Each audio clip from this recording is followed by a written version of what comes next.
themselves, but also fathers themselves, and also as professionals in the field who work with other men and other fathers as well. So we're excited to have the panel today. But before we get started with that, I wanted to take a little moment of silence as we think about recent tragedies. More recently in Texas, Robb Elementary School, there has been over 27 school shootings, and it's only May. So as we start to even have this discussion started, I just want to thank everyone for being part of the prevention field, and the work that we do is so instrumental in providing safe spaces and places for children and families, and it starts with us. And as we talk through the panel today, before we do that, we have a list of questions. We're probably not going to get through all the questions. We have about 45 minutes for the panel discussion. And with other groups I've been fortunate to be part of, we might have a series of these type of talks as well to kind of engage with fathers and mothers and caregivers of all sorts to be part of our discussions of how to help children and families and strengthening families. But before we begin the panel, if we can take a few seconds in silence to remember those that we've lost.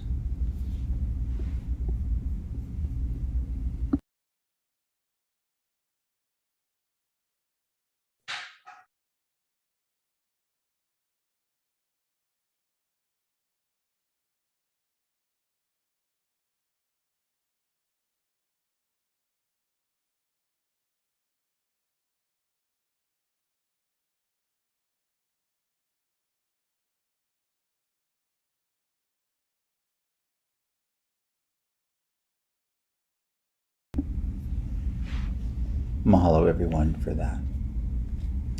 This morning we have some really interesting speakers who've joined us today, and I'm not sure if everyone's on the call. I can't see everyone at once, so hopefully they're here. I do see Kawika, or David Mattos. He's on the call, and so let's start with David. David is the chairperson of the Hawaiʻi State's Commission on Fatherhood, representing the county of Maui. He also facilitates Kane Connections on Maui and Molokai, a program that invites all male caregivers to learn parenting and deal with other issues that men face. Good morning, Kawika. Our next presenter on the panel today is Mason Chock. Mason is Kauaʻi County Council Vice Chair, serving his 4th term. He is a retired firefighter and has passionately served on numerous committees, including Kauaʻi's Workforce Investment Board, Leadership Kauaʻi, Fatherhood Coalition, Keiki to Career, Kauaʻi Resiliency Project, Kauaʻi Men's Conference Facilitator, and so much more. Welcome, Mason. Thank you for being here. And then we also have Sage. He has experience in mental health and counseling services before joining the Department of Health, Family Strengthening and Violence Prevention Unit as their supervisor. He focuses on domestic violence, sexual violence, and child abuse and neglect prevention. I think Sage is in every group I'm in part of regarding prevention, so thank you, Sage, for being here. Kanoe Enos is an MSW with over 10 years of experience in the field, working with families, communities, and adult mental health. Kanoe is now a full-time consultant with and co-founder of ʻAʻaliʻi Alliance, where he works with organizations large and small that are dedicated to systemic change.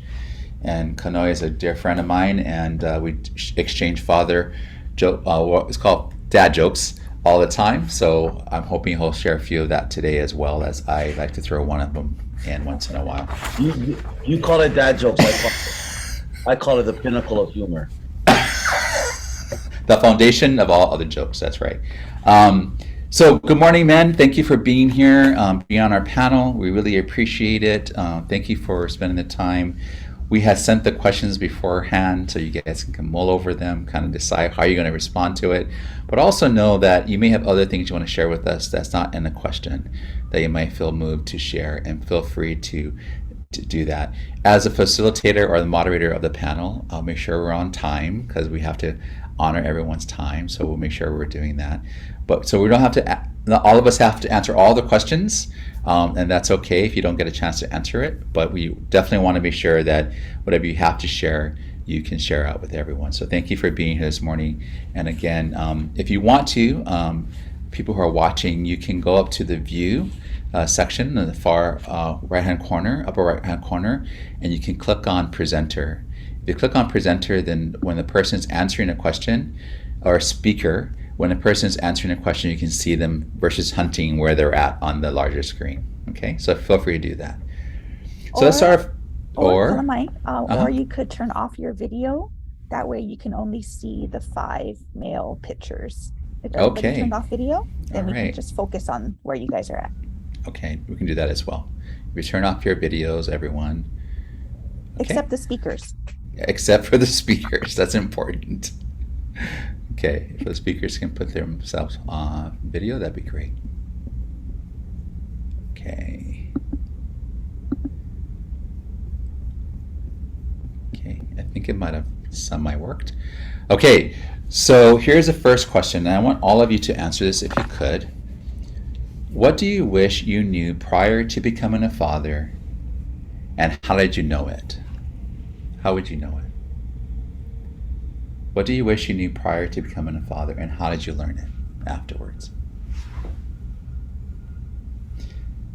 And I'm just going to call on the panelists because everyone wants to give the other person a chance to talk first. I know how that works, so I'll choose Kawika because he has the biggest laugh right now. Kawika, how about you? Hi, good morning, everybody. Good to be with you. Good to see friends that we see on these meetings. To answer that question first, I was thinking about it this morning. And just a little quick thing. In my 30s, my mom called me when I was living on Maui, but I'm from Hilo. Said she had found the book, that journal that I used to journal in through high school, especially my junior year. And actually, when I got the book from her, I saw a entry in there that I think it was 11th grade. I had said that my goal is to be a father. I wanted to be a father and the best father and husband I could be.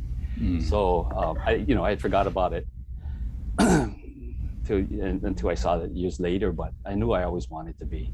What I wish I knew was the importance of early childhood development, for sure, right? Because many of us grew up thinking that as long as you get your kids in, like we were, kindergarten, that was the important steps. But now I know different. So brain development, brain science, child development, and that there's no such thing as a perfect parent.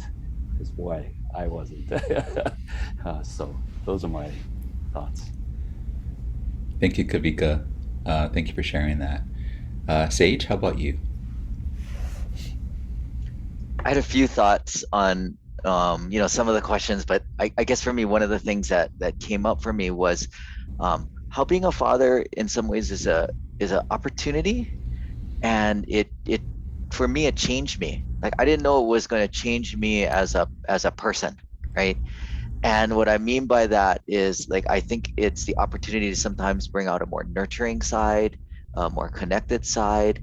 I think there's some healing that occurs in being a father, a lot of introspective stuff of like, what am I doing? What am I thinking?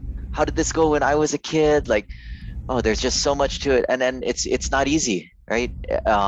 It's a difficult path. There's a lot that, like, maybe as a kid, I didn't know, like my parents and my dad did on his end. And now my kids, they don't know, all the stuff that we do as parents on our end. And so it really took me having to do it to learn more. And I'm still learning. Like one of the big benefits of my job is how much I get to learn from a lot of people who have been through this, help other fathers. And so that's one of the reasons why I'm excited to be here today. Is it's a learning experience for me as a professional working with the Department of Health, but as well as a father. So thank you for having me today. Thank you, Sage. Appreciate that. Mason, how would you answer that question? Hey, aloha mai kako, everyone. Aloha. Good to see you, and just happy to be here in this discussion. I think it's important that we create spaces and places for us to talk. One is, the experience of a man with children and having children. I'm blessed to have 3 young men in my life, and you know what I mean. Shoot, the first thing is, if I had known how hard it is to be a father and be a parent alone, boy, I would have really planned it a lot better than I did. But you know, such is life. So many of us are given this gift without really having the tools. And so, you know, in retrospect, to think about one, the lessons that my father had imparted upon me that I really didn't put 2 and 2 together. It's similar to what Sage was saying.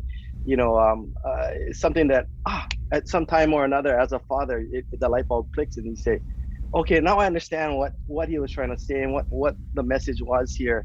And just goes to show how I think complex and each one of us are as human beings. I mean, my first, second, and third child are completely different beings.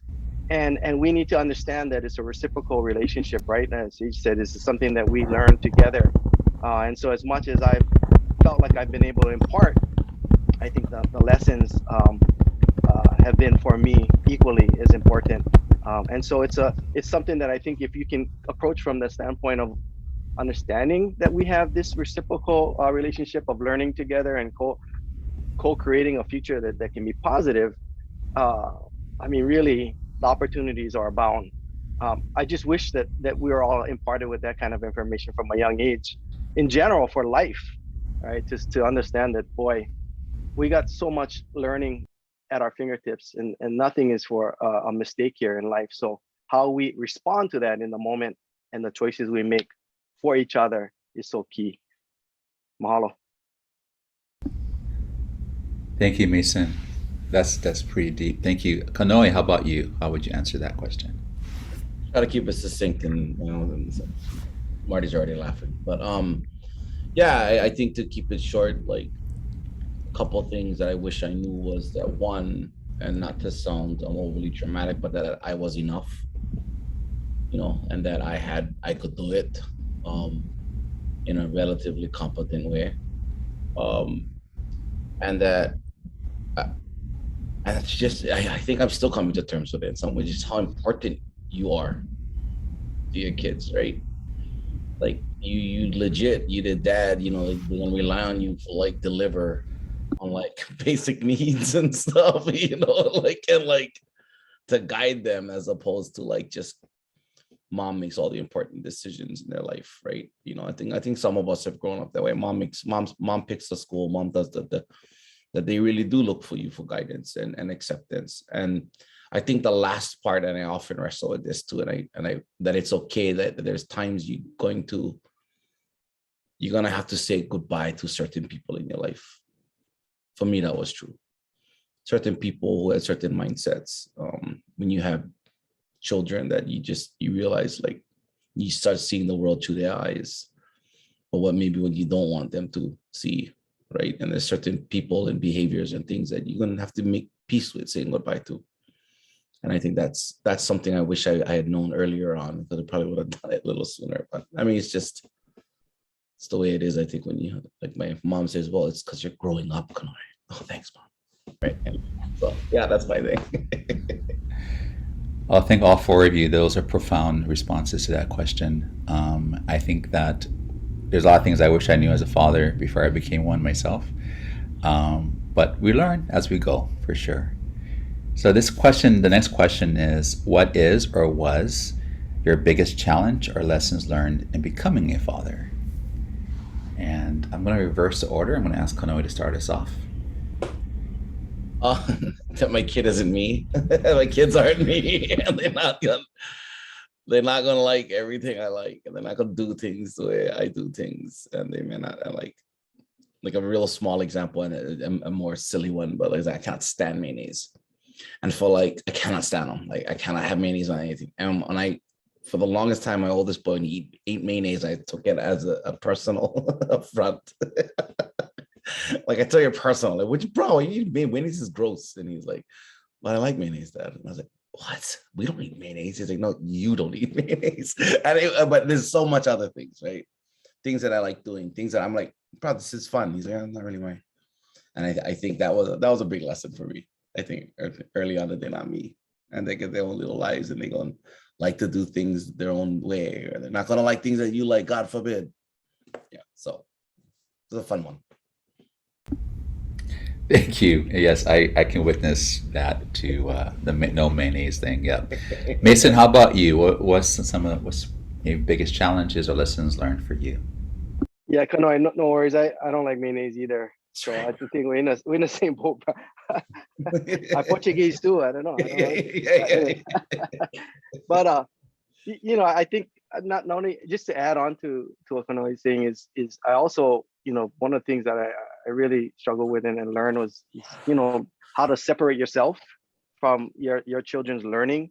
And so much, I think not just men, but women and parents in general, right? We have to constantly manage sort of like, you know, how much do I give? How much do I allow and give up the control and our ability to, you know, have our own youth, our own children learn for themselves. Because, you know, I mean, I prescribe to it. I mean, I think all of us, the ones who really learn life, right, is to makahana kaike, is to learn it yourself by doing it and getting into it and experiencing it. I mean, those are the biggest lessons that I think sometimes as parents, you know, we so much want so much to guide and protect that it's a hard balance, right? So how much do you provide that shelter and those, but also those opportunities for them to actually fall and fail in a way that is productive, so that they can stand back up and feel proud about something and a lesson that they learn.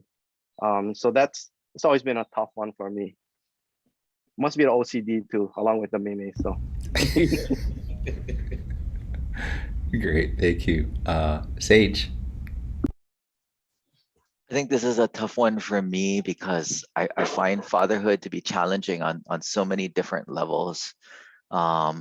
And so for me, it's really finding that balance in my life, whether it's work life or personal self-care, to be able to make that happen. And you know, I really had to commit to that, I think, to really show up for my kids. Even after this, like I'm showing up to this, and then I'm taking the rest of the day off because for childcare. So like really trying to, how do I prioritize that balance? I always feel like I'm not doing good enough on every level, right? Because I got to take care of my kids, right? The work is not going to get done. But like if I'm not taking care of my kids, like I feel like I'm not doing my job there. You know, balancing with my wife, my social life, my health. So I think that's one of the challenging parts there, is that, like, you know, you can be achiever and all of this, but if you're not healthy to yourself, it's hard to show up and be present and do well there. The other thing that I would say is, like, I worked as a professional in the field working with families and kids prior to becoming a parent.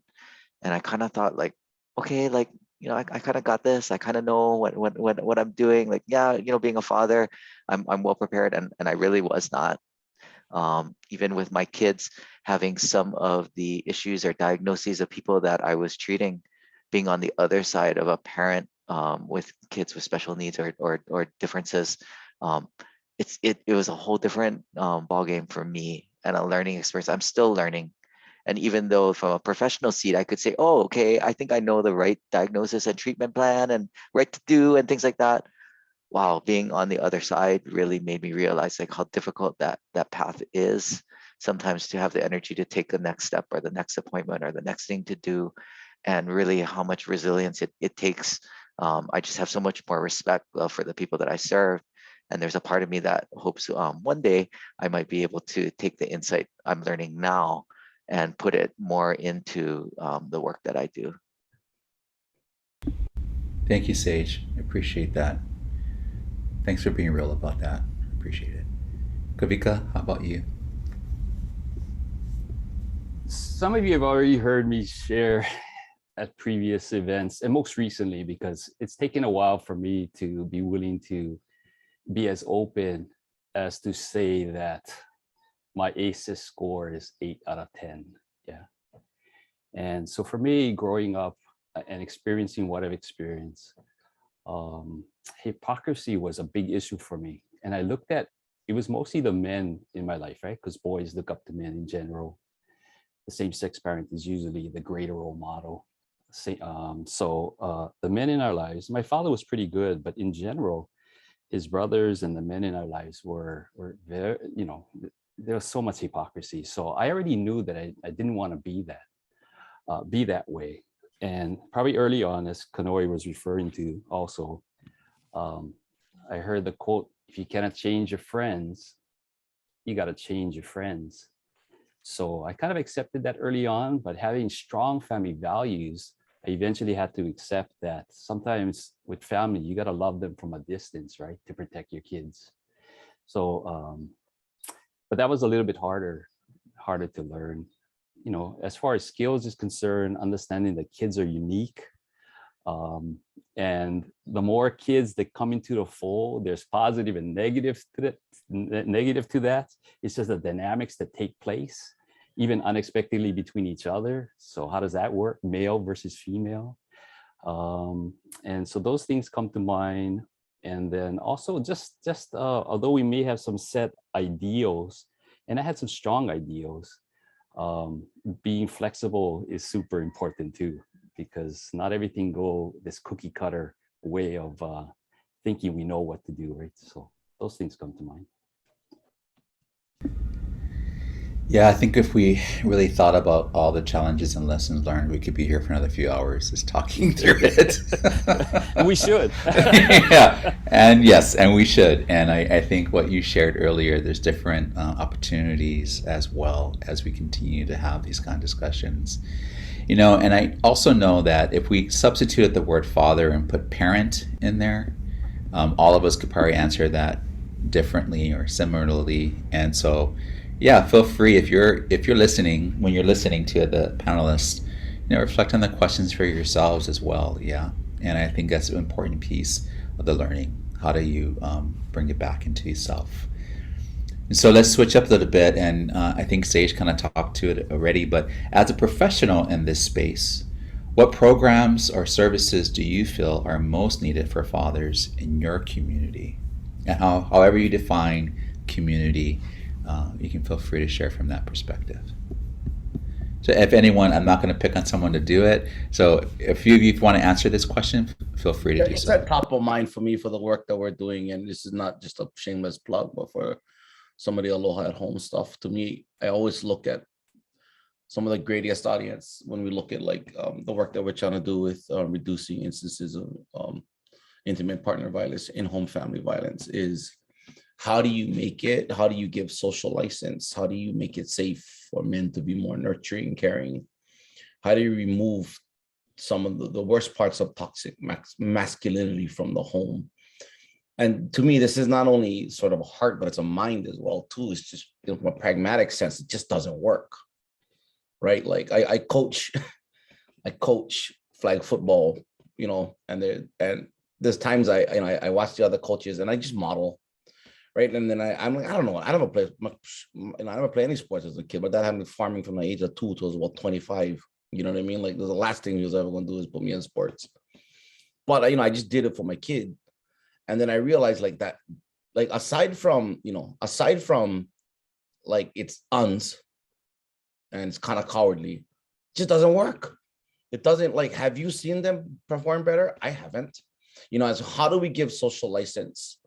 I think make it safe for men for whatever things, these cultural norms that are so burned into their consciousness.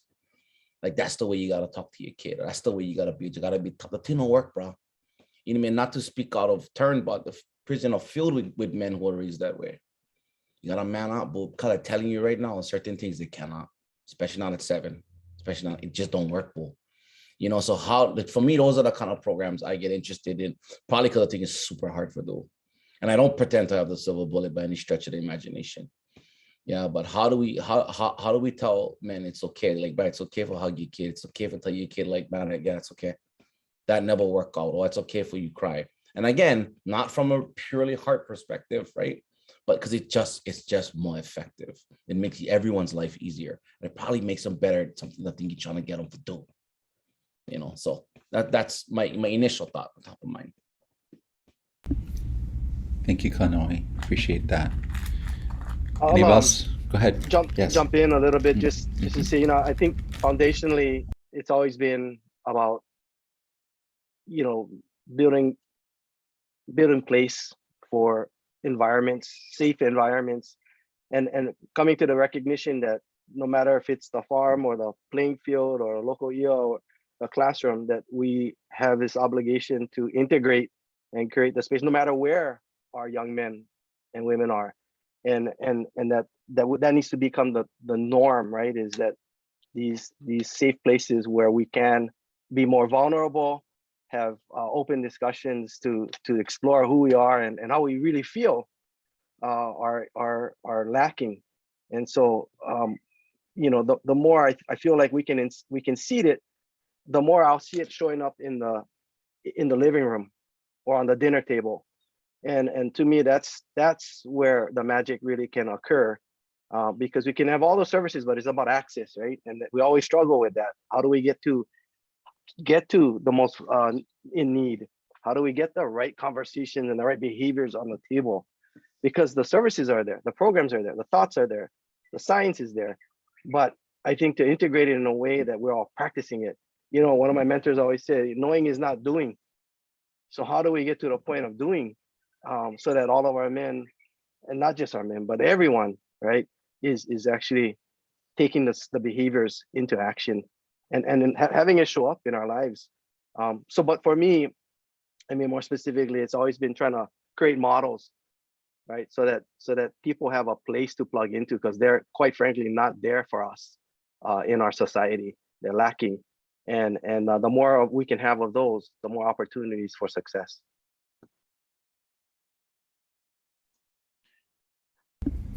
I think of my program or the work that I do in terms of family strengthening. And so that is a big part of it. But often when I talk about family strengthening, we're looking at components of parent education and parent support. And so when I think about this, I heard earlier, I think it was Kawika that talked about learning about child development. I think that's huge. I think fathers learning more about, parenting options they have, skills, those, I think that's where it's at. And it's also providing the support that parenting is hard, learning new things is hard, change is hard. So it's kind of like we cannot just plant the seed there. We need to also water the seed. So I think about programs that often provide both at the same time. How do we educate fathers and at the same time create a supportive learning environment?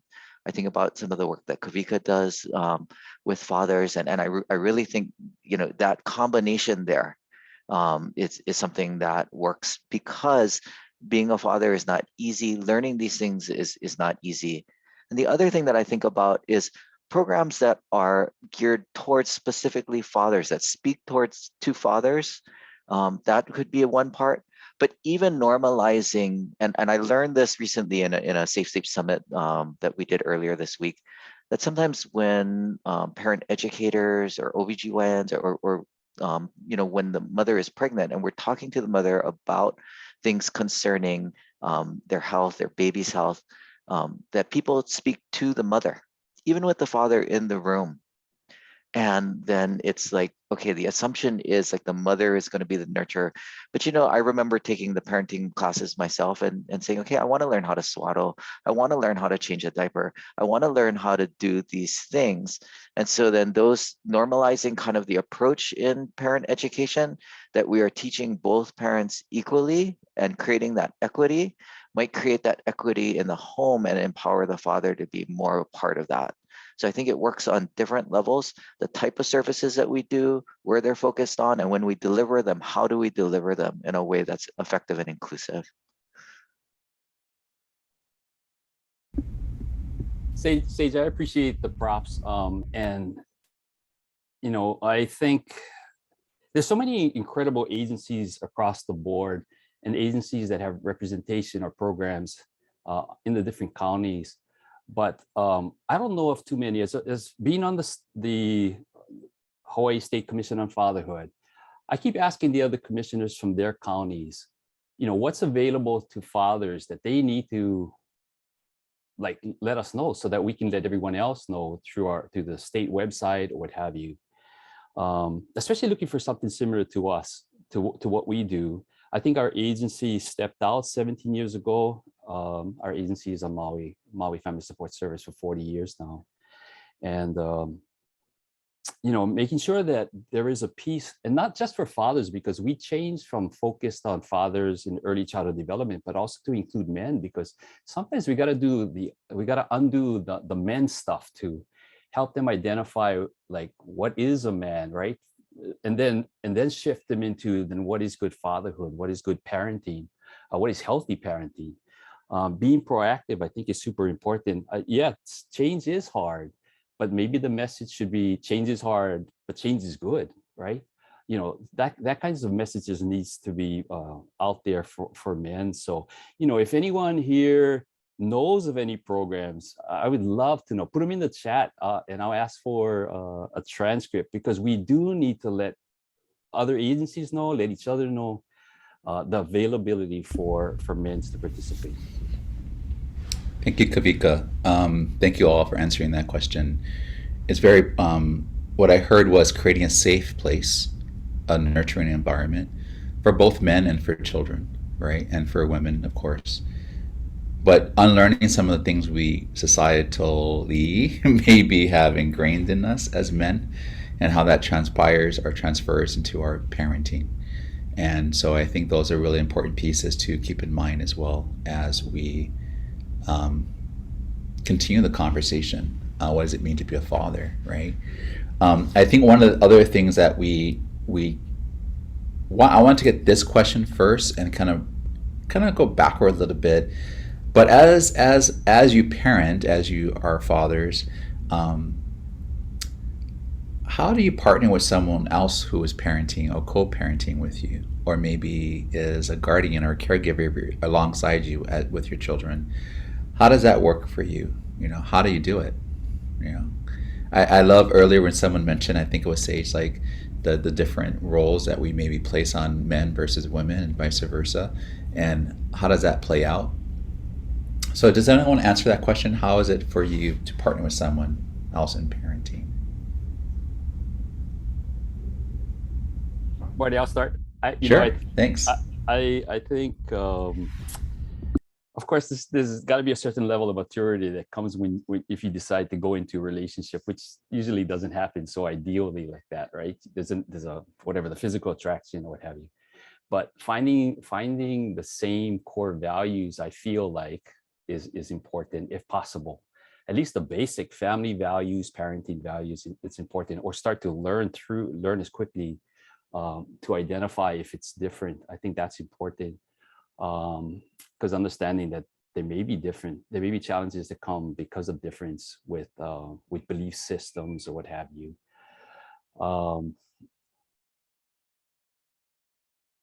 And then really understanding yourself, doing personality tests, those things can be helpful in the parenting.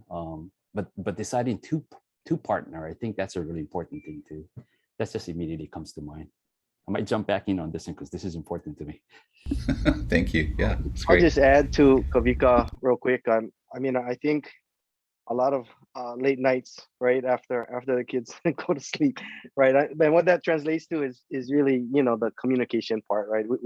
We want, as partners, we have to set up a direction and trajectory about where and how we're going to do it together, and even then having the flexibility along that pathway to, just as you have with your children, to adjust, because life is going to throw you curveballs constantly.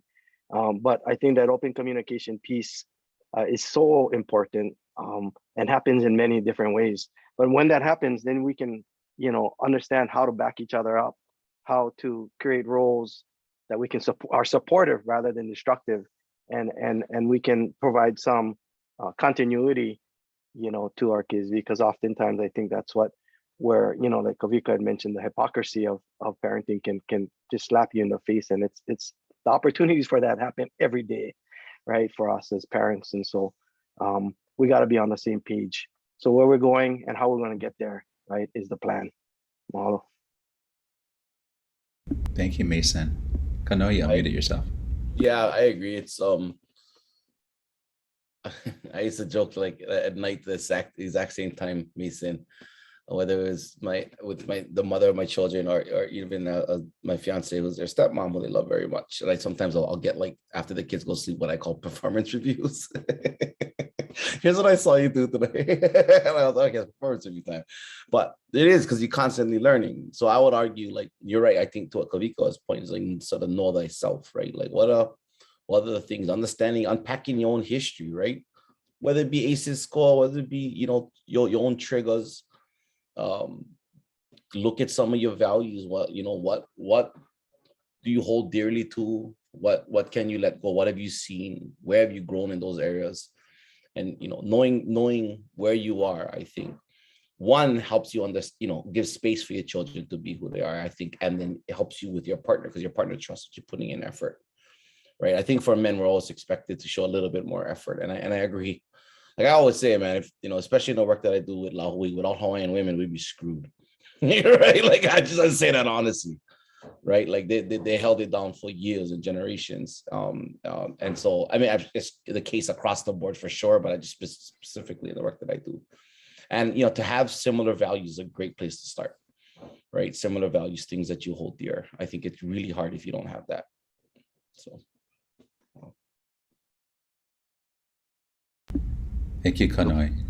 I would say for me on this one, my wife and I are really close, kind of like best friends and partners. So there's a lot of support there. But then I tried to think, okay, what makes that work? And really hearing from the panel here in terms of similar values, I thought about, okay, yeah, we have that, supportive of each other, sometimes able to call each other out or bring up like, hey, like, maybe this didn't work, or this what you did. And so for me, it just reminded me of an experience like a few years ago, where my younger son, it was later at night, and he was having a hard time with my wife going to bed, and then she calls up and says, well, you need to come home and you need to help your son go to sleep. And I was like, well, okay, can't you do this on your own? Like, why do I come back? And she's like, yeah, no, but you need to come in and do this. So I come in upset, open that door. And one of the things my wife and I have committed to is not using physical discipline, even though we grew up with that, not using physical discipline as a means. And my son is like 2.5. And I come in and I'm upset, raising my voice, like, hey, you gotta go to sleep. How come you're not going to sleep? All of this. And then my wife is like, what you doing? And I said, well, you told me come home, handle it. She said, no, I expected you to pick up your son and rock him to sleep like you normally do. And I was like, yeah, but you told me come home. And she said, no, you know what, Sage, you're better than this. Our family is better than this. And the reason why my wife said that is she knows me. Like, we've been together a long time.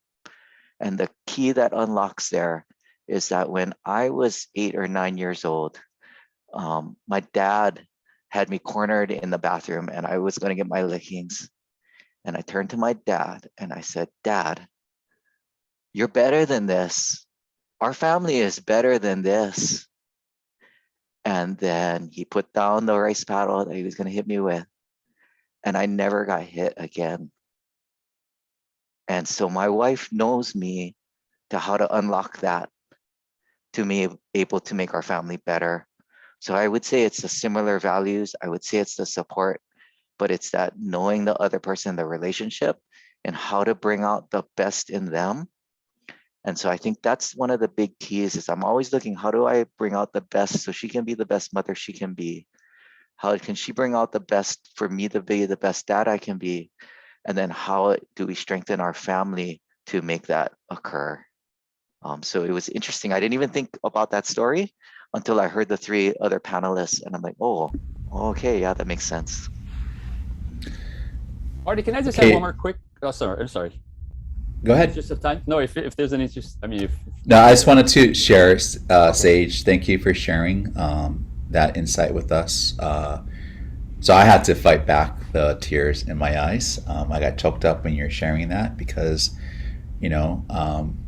it talks about intergenerational trauma. It talks about intergenerational ways of parenting, right? It talks about how things are passed on without question sometimes.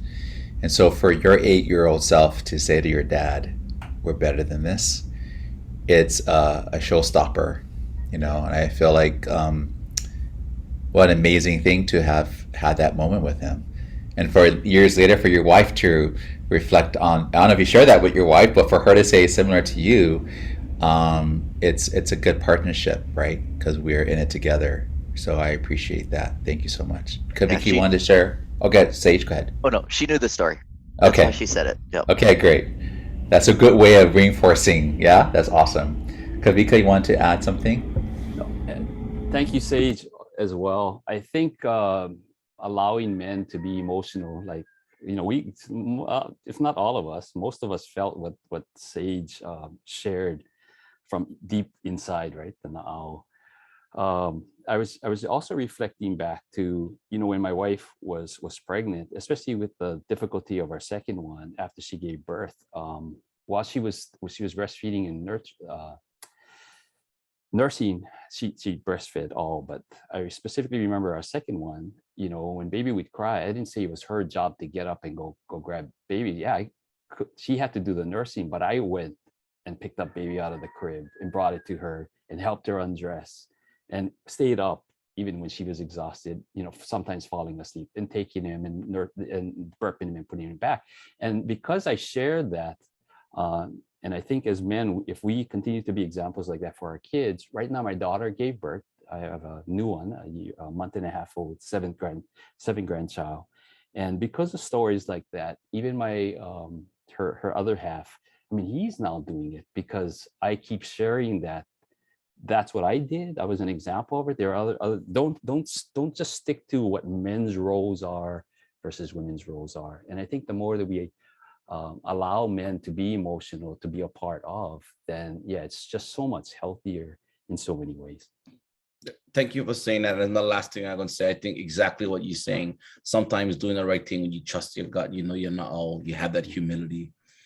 It can feel as a dad lonely. True. You feel a lonely place because you might be the only guy you see in your periphery too, But the only thing I tell myself is only going to be lonely until it's no longer lonely, right? It's going to be this way for as long as it has to be this way until some of these things are normalized. But I think sometimes that's a deterrent. It can be a deterrent for some dads, right? Because, and so that just struck me, and I mahalo everybody else for. Thank you, Sage, for that story as well. This is good conversations. I really feel honored to be hearing all this information and how you're sharing it, everyone. Yeah, I think emotions is sometimes not seen as a strength in men. And so it's really important to bring that to the surface to say, yes, it is important to feel. And it's important to feel not isolated in your thinking, and getting support from one another is important. I just want to highlight Uncle Tommy's in the chat. He's going off and giving advice, and I love that, Uncle Tommy. Thank you for doing that as well. Tommy's words of wisdom. Yes, always. So what I heard in this last question were values, being intentional. I also heard open communication and being supportive. And those are very cool. Cool. I'm going to say great. Cool as well. Great foundational things to kind of keep in mind as we work with others to parent our child. That notion, it takes a village. Yeah, but it starts in our hale, right? It starts in our hale. It takes us interacting, aloha at home, all those things that start somewhere, and it should start with us, right? And to strengthen our own family and look at our values. So thank you for sharing that. Our time is coming to a close pretty quickly, so I wanted to get one more or two more questions in here. And so I'm going to skip one of the questions, but I'm going to combine these last two questions for you guys, and then we'll end with you sharing any last minute statements you want to make to this group today. But what advice would you give to expecting or current fathers? That's part one of the question. And part two is, if you could change one thing about being a father, what would that be? Okay. So what's one advice you would give fathers, and what's one thing you may change as a father? What would that be?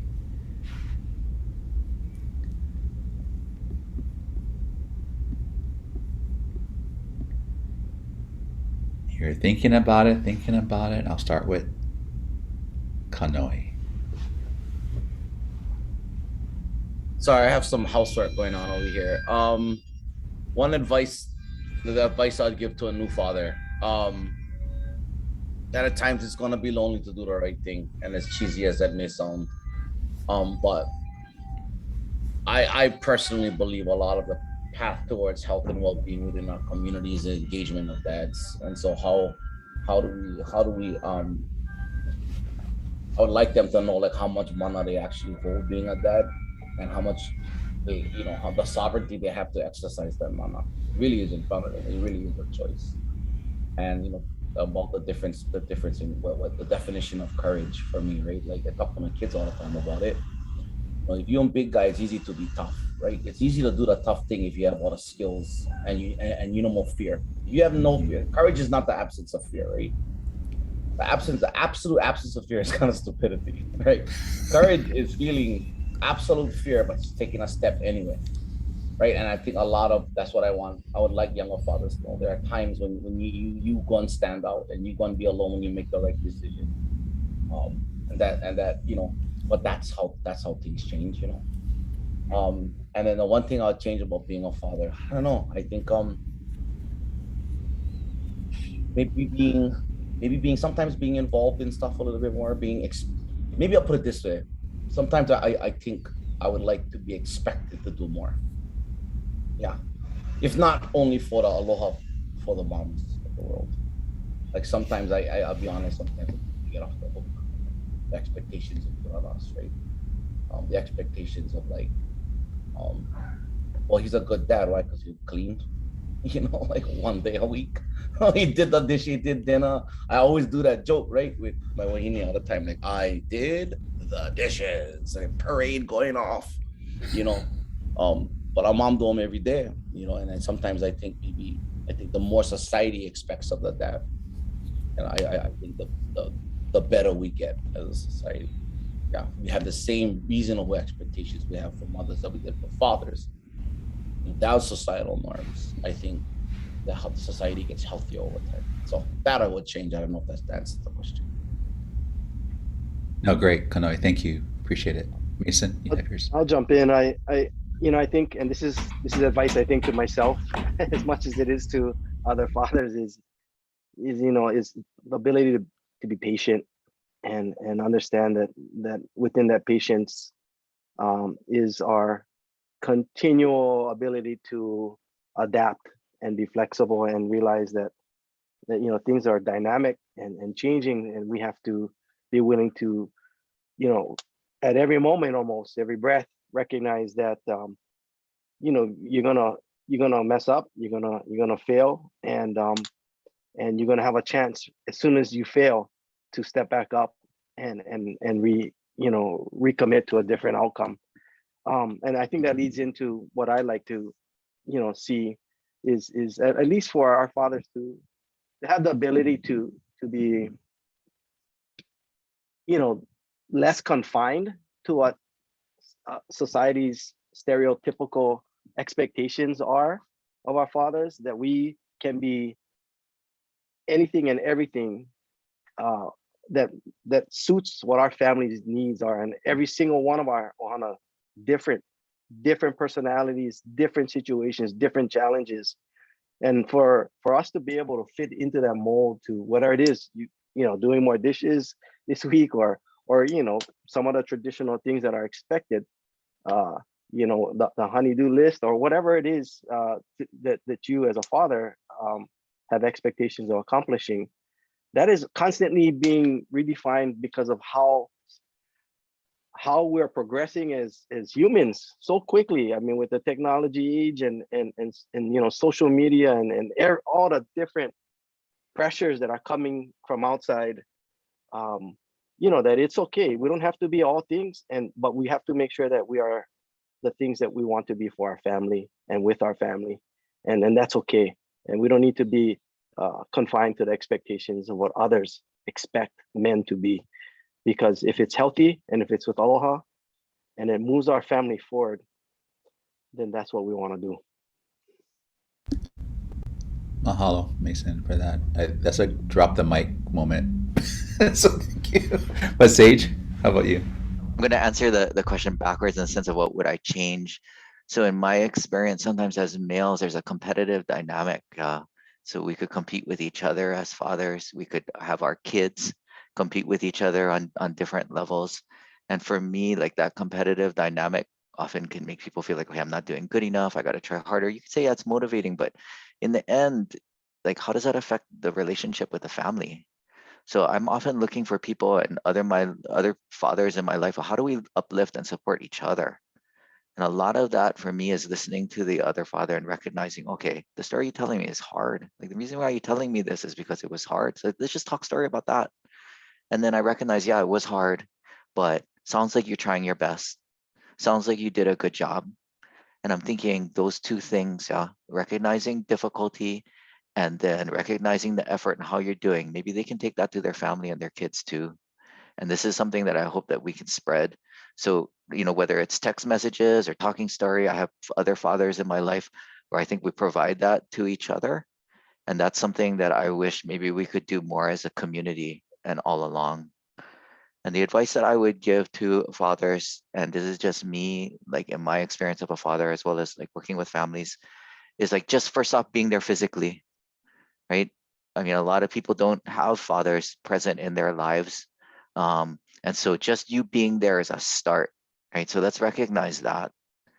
And then mentally, you're there, but is your focus, is your mental energy on them? And it may not be 100% all the time, but maybe we can go from 50% to 60%. Like maybe we can improve, right? So is your focus there? And then the social, the interaction. So you're thinking about your kid, but yeah, you might be getting stuff ready for them, but are you interacting, looking to them in their eyes? Is there a back and forth? Can we play a game? Can we have a conversation? And then opening up like the emotional. So there's these different levels, right? Being able to talk about your feelings on things, making it safe for the child to talk about their feelings on things. And so then it kind of opens up. So I think there's those different levels that like, just an experience in a car ride or spending time with my son, like I'm going to do this afternoon. Like, see, okay, like I'm there. Okay, am I present mentally? Are we interacting? Is it something where we feel safe within our emotions to kind of talk about that?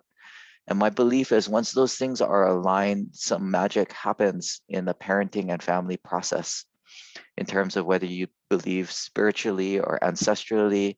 Things come out when we're present, when we're vulnerable, when we're able to connect. And I think that's kind of the magic of parenting. So it just starts with being there and then opening up that process and letting it bloom. Thank you, Sage. Kawika, we'll end with you.